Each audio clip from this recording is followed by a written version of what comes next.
Un réseau informatique est traversé en permanence par des milliers de paquets de données. Certains de ces paquets sont légitimes, d'autres peuvent être malveillants ou non sollicités. Le rôle d'un pare-feu, firewall, est de filtrer ce trafic selon des règles définies. Mais pour comprendre comment un pare-feu moderne fonctionne, il faut d'abord comprendre la notion d'état de connexion, qui est au cœur de la sécurité réseau. Une connexion réseau, notamment en protocole TCP, Transmission Control Protocol, ne se résume pas à un simple échange de paquets isolés. Elle passe par différentes phases qui forment ensemble ce qu'on appelle un état de connexion. Comprendre cet état permet à un équipement de sécurité de savoir si un paquet fait partie d'un échange légitime en cours, ou s'il arrive de manière inattendue et potentiellement dangereuse. L'état d'une connexion TCP, les grandes phases. Le protocole TCP établit une connexion entre deux machines via un mécanisme appelé la poignée de main en 3 étapes. Three-way handshake. Vous avez déjà pratiqué la capture de ce handshake avec Wireshark. Voici les phases d'une connexion TCP complète, SYN, synchronase. Le client envoie un paquet SYN au serveur pour initier la connexion. La connexion est alors dans l'état new, nouvelle, SYN ACK, Synchronize Acknowledge. Le serveur répond avec un paquet SYN ACK pour accepter la demande. ACK, Acknowledge.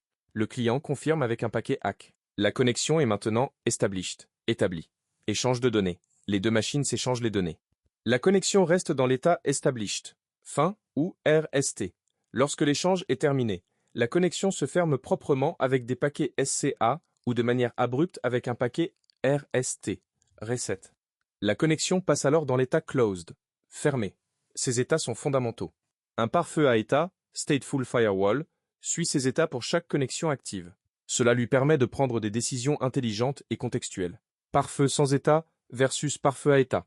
Il existe deux grandes catégories de pare-feu, les pare-feux sans état, stateless, et les pare-feux à état, stateful. Un pare-feu sans état analyse chaque paquet de manière indépendante, sans tenir compte du contexte de la connexion. Il applique des règles simples, basées sur des critères comme l'adresse IP source, l'adresse IP destination, le port source, le port destination et le protocole.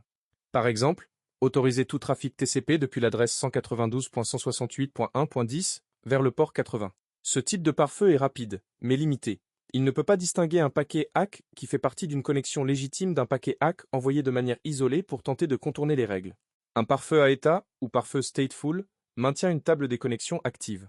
Cette table enregistre l'état de chaque connexion, new, established, related, invalid.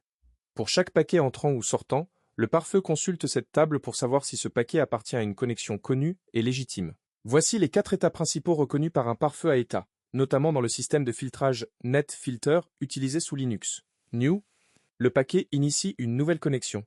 Premier paquet SYN reçu. La connexion n'existe pas encore dans la table. Established. Le paquet fait partie d'une connexion déjà établie. Les deux sens de communication ont été vus. Related. Le paquet initie une nouvelle connexion, mais celle-ci est liée à une connexion existante. Par exemple, en protocole FTP, File Transfer Protocol, le canal de données est une connexion related par rapport au canal de contrôle. Invalide. Le paquet ne correspond aux connexions connues et ne suit pas les règles d'état normal. Ces paquets sont généralement bloqués. Pourquoi l'état de connexion est crucial en cybersécurité? Sans la notion d'état, un attaquant peut envoyer des paquets TCP avec le flag ACK activé directement, sans avoir initié de handshake. Un pare-feu sans état pourrait laisser passer ce paquet si la règle autorise le trafic ACK sur le port 80. Un pare-feu à état, en revanche, vérifiera que ce paquet ACK correspond bien à une connexion préalablement établie dans sa table. S'il n'en trouve aucune, il bloquera le paquet comme invalide. Cette capacité de suivi est aussi essentielle pour contrer des attaques comme le SYN flood, où un attaquant envoie un très grand nombre de paquets SYN sans jamais compléter le handshake, dans le but d'épuiser les ressources du serveur. Un pare-feu à état peut détecter ces tentatives et limiter le nombre de connexions en état new pour une même adresse IP source. Architecture et règles d'un pare-feu simple. Un pare-feu simple est généralement positionné à la frontière entre un réseau interne, le réseau local de l'entreprise par exemple, et un réseau externe, Internet. Il peut aussi séparer des zones internes entre elles, comme une zone de serveur exposée, appelée zone démilitarisée ou DMZ, et le réseau des postes de travail internes. Les règles d'un pare-feu sont appliquées dans un ordre précis. Dès qu'un paquet correspond à une règle, cette règle s'applique et les suivantes ne sont plus consultées. Il est donc crucial de bien ordonner les règles. En général, on place les règles les plus spécifiques en premier et on termine par une règle par défaut qui bloque tout ce qui n'a pas été explicitement autorisé. Principe du tout, interdire sauf ce qui est autorisé. Exemple de politique de règles pour un pare-feu protégeant un serveur web. Autoriser les connexions established et related entrantes pour que les réponses aux requêtes initiées de l'intérieur puissent revenir. Autoriser les nouvelles connexions entrantes sur le port TCP 80, HTTP et TCP/443, HTTPS, depuis n'importe quelle adresse IP source. Autoriser les nouvelles connexions entrantes sur le port TCP/22, SSH, uniquement depuis l'adresse IP de l'administrateur. Bloquer tout le reste. Cette approche minimise la surface d'attaque. Seuls les ports nécessaires sont ouverts, et les connexions non sollicitées sont rejetées. Le filtrage de paquets sous Linux avec NetFilter est iPtable. Sous Linux, le système de filtrage de paquets intégré au noyau s'appelle NetFilter. L'outil de configuration historique est iPtable, tandis que le successeur moderne est iPtable. Ces outils permettent de définir des règles de filtrage avec une granularité très fine. Les règles iPtable s'organisent en chaînes. Input pour les paquets entrant sur la machine, output pour les paquets sortants, forward pour les paquets traversant la machine. Chaque chaîne contient une liste ordonnée de règles. Exemple de commande iPtable, illustrant un pare-feu à état minimal. Autoriser les connexions déjà établies et liées. iPtable A, input, mstate, state established, related G, accept. Autoriser les nouvelles connexions sur le port 443. iPtable A, input, pt, c, ptor, 443. Maître, state, state, new jai, accept. Bloquer les paquets invalides. iPtable A, input, mstate, state, invalid G, drop. Bloquer tout le reste par défaut. iPtable pay, input, drop. L'option mstate state est précisément le module qui permet au pare-feu d'être à état. Il consulte la table de suivi des connexions, contract, pour déterminer l'état du paquet. Notion de zone réseau et de politique de sécurité. Un pare-feu professionnel distingue généralement plusieurs zones réseau. Zone interne, LAN, le réseau de confiance où se trouvent les postes de travail et les serveurs internes.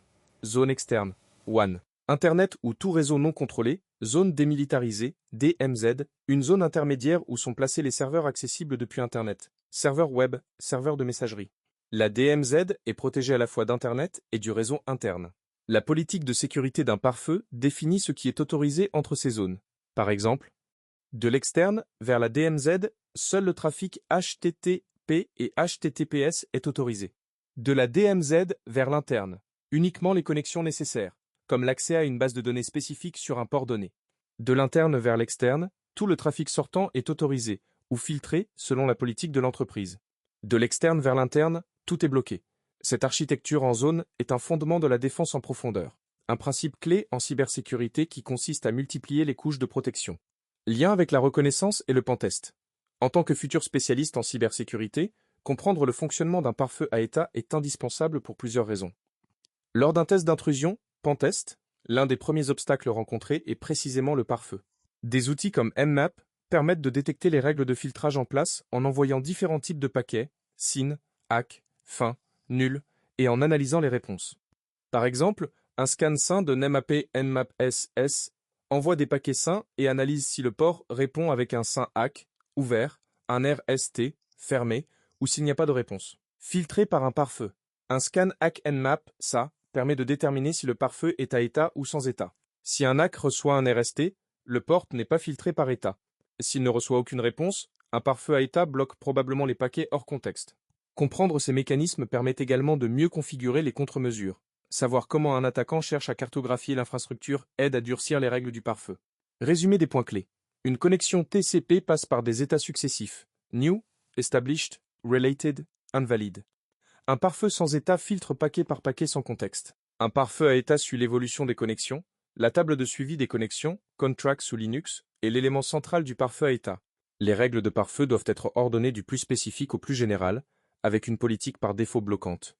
Les zones réseau, internes, externes, DMZ, structurent la politique de sécurité. La maîtrise des états de connexion est essentielle pour comprendre les techniques de scan réseau utilisées en pentest et pour configurer une défense efficace.